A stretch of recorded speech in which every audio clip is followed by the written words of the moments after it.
Yeah, hi. So, hello everyone. My name is Manav and my group partner name is Azim. So, we are presenting on the PharmaCo case and we are the group number 5. So, if we can just go to next slides, please. So if we talk about the growth throughout the time for the Pharmaco, so Pharmaco growth story began when it transitioned from a small pharmacy to a privately held family business in 1935. So under the name Pharmaco, so the company's expansion was largely driven by the Robert Kinsley proactive approach by to preparing the to preparing for World War II, so forcing the increased demand for the medication. So during the World War, Pharmaco supplied essential medicines not only to national markets but also the military as well. So which boosted their reputation and sales. So after the war, Pharmaco took advantage of opportunities to acquire regional and national competitors. So further fueling their growth and expansion into their reach across the pharmaceutical industry across the world. So this period of strategic acquisitions helped Pharmaco to become the strong player in the industry. Next slide, please. Yeah. So the thing is about the going public. So in 1965, the Pharmaco decided to go public under the leadership of Robert Kingsley Jr., the son of the company's founder. So the going public provided the company with a significant access to the capital, which eventually allowed Pharmaco to accelerate its growth throughout the international expansion. So they entered major markets in Europe, China, and later Ukraine as well through the strategic acquisition and intellectual property deals.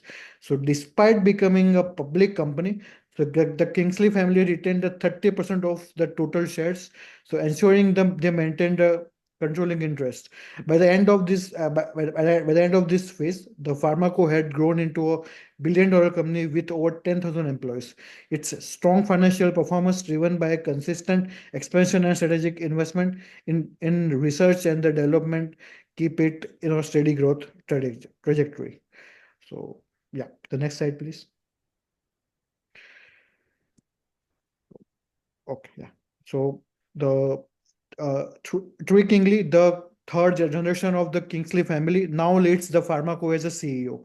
So under his leadership, the company is managed to highly capable executive firm, which includes the key figures like CFO, CMO, CIO, CISO, and the VP of the research and development.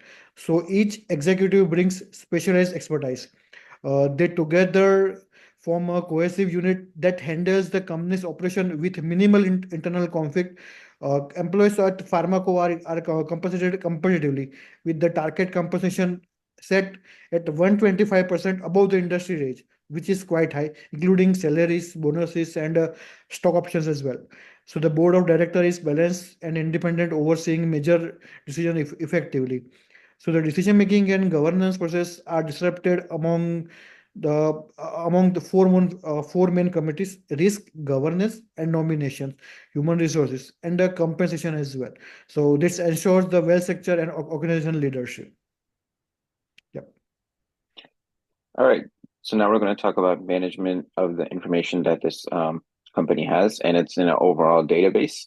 PharmaCo holds a vast amount of sensitive information, whether that's PI, personal information, clinical trials, regular health information, such as what medicine they use, what kind of surgeries they have. This is all really sensitive information, and it's all stored in an encrypted service within this framework. It's a cybersecurity framework, which I'm sure majority of our classmates know about as if they work in cybersecurity.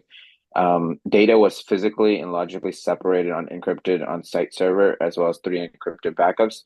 We've noted that this is a very good process to have multiple disaster recovery stations. So in case of a cyber attack or any hacking situation the company may experience, they can have those three states, or more of a compound resource real estate compound place, to see where they can get those backup where they can get that information backup information gained again in the case of something does happen. When we were looking at this case, we made a note that no previous breaches or possible ransom was noted.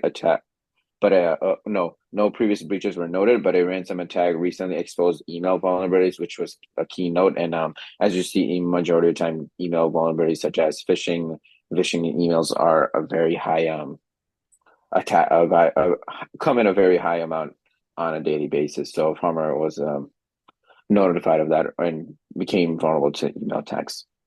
PharmaCo has never been attacked, like I mentioned, hacked before. But if this were to happen, they do have a draft implemented or outlined an instant response plan and a recovery plan in place in a case of that. I want to make a note that that's a really good opportunity and plan that they have implemented because I see on a regular basis, and even I'll speak to my job, we do have a SOC team and we have an instant response team, and we have multiple playbooks that you'll see, multiple playbooks implemented or outlined for any type of incident that we receive. So I think the Pharma Case did a good job of having these plans outlined and noted to these employees in a case where they do experience some type of situation. And the last one, regularly IT and data security reports to the executive leadership. This is one thing that we note is very important. We want to make sure they want to make sure that the company is running smoothly, no cyber attacks are taking place. We want to make sure all our cyber security tools and detections are working correctly. So in the midst of any attack, we can detect that attack quickly and act appropriately if needed. One of the questions that we thought was very interesting was suppose that the company discovers that ransom attack was to cover an installation of malware, allowing the hackers to breach the company's email servers and steal emails from passenger information. What was our opinion on this? That goes back to something that I said about small breaches. Our opinion on this is that it's a very serious attack, and if it were to happen, confidential and high PI information may be gained access and possibly be used for any other identification theft that could be released to the public, make a false claim, or even start manipulating with different medicines to the user to a specific person. And also that we want to make sure that the company must act quickly to limit legal, reputational, and operational damage to the company itself. Because if someone gets known about this attack, it could possibly lead to their reputation going down, knowing that this company was attacked, and could have a big effect on their overall company revenue. Because majority of the individuals who go into this company may not be really confident in making sure that their information is secured properly. So that's one thing we wanted to note. One of the questions was, should the merge, as we read through the article, it was noted that they wanted to merge two companies together. And the question came to us, what was his position regarding potential, what is our position on the potential merge? Are you in favor or not? Or how do you defend your position? So, like I said before, the proposed merge was with a competitor in the pharmaceutical space, basically a similar company that does gives medicines, more of a medical company, as you guys all may know from reading the article.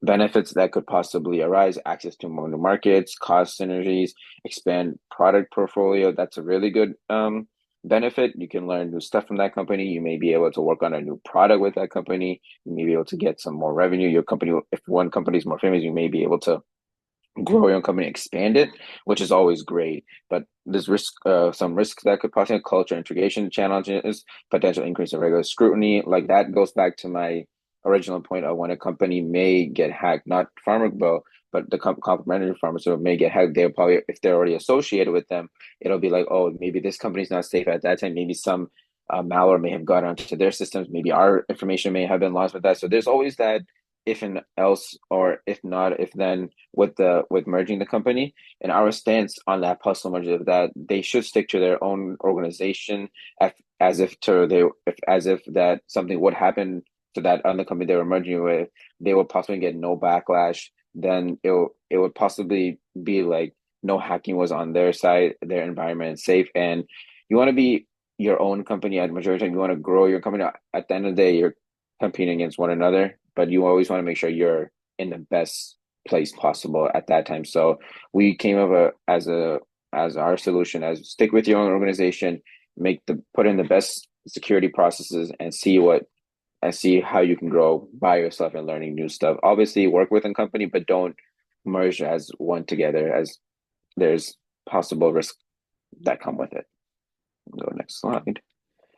At the end of the report, there was some cyber report analysis. It was more of outlining how many threats were in the environment, where did these threats come from, what are your thoughts on that? So Exhibit 3 indicates that PharmaCo has never been hacked, but faces growing cyber risk, and that's common these days as cybersecurity has grown in its field. We see that there were 25 phishing campaigns aimed at the members, but no business impact was seen. That's a really good stat. We want to make sure that our environment is clean. Environment has no hackers, no malware on any of our systems. Concerns were delayed creation of a cyber breach playbook, potential PI theft, like I mentioned before, no incident response team or outline process. This needs to be heavily installed into every company. We need to have cyber threat response team, such as a SOC or incident response team, to deal with any suspicious activity we see in our environment. I know we have that in our company. We need to have that and that's one of the management improvements that we've outlined here. Improve incident response, test disaster recovery protocols. If you have something outlined, let's test it out in the midst of any situation occurring, so you know that process is working. If not, you always have the opportunity to improve that. Prioritize, like we said, finalize cyber breach playbooks and assess vulnerabilities regularly. You want to make sure you're improving your cyber threat tools. You want to make sure you're improving your cyber threat. You want to improve all your tools. You want to improve your detection engineering. You want to make sure everything is up to date as hackers and malware is becoming more and more smarter and enhanced as we go forward. Strategies for prevention. This is one of the main things we wanted to talk about. Implement regular cybersecurity audits and phishing training. We see a lot of phishing emails coming on a daily basis. A lot of people get tricked into providing credentials, scanning QR codes, which leads them to a different website, stealing their information, which is not good. Develop a comprehensive plan, test incident response plan. That goes back to my point of establishing an IR team. Any incident that they will look at it right away and they'll be able to conduct their necessary actions. Prioritize updates, like I said, in the cyber playbook. Responsive measure, develop a SOC team and IR team to handle these cyber threats, as well as a detective engineering team to build in those detections. You can build in those detections, get those detections working, and any threats that come up will be notified in a CERM ticket, as that how we have that in our organization, and we use that heavily. Excuse me. Just something on the right side, a protection framework. We have a security blueprint enhancement, incident response framework, threat response, data safeguard approach. You want to make sure all these are implemented correctly to ensuring your environment is safe on a daily basis. Responsive measures, like we said, immediate notification.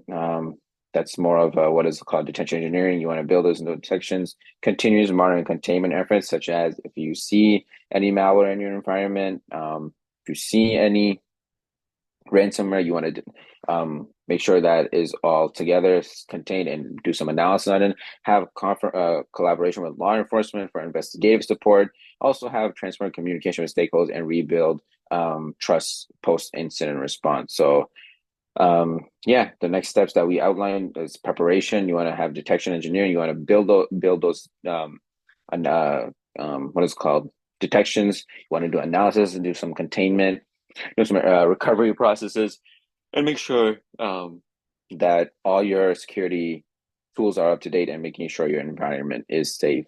So so I think that's what we got for our farmer case, and we hope that you guys liked our presentation, can take stuff from it.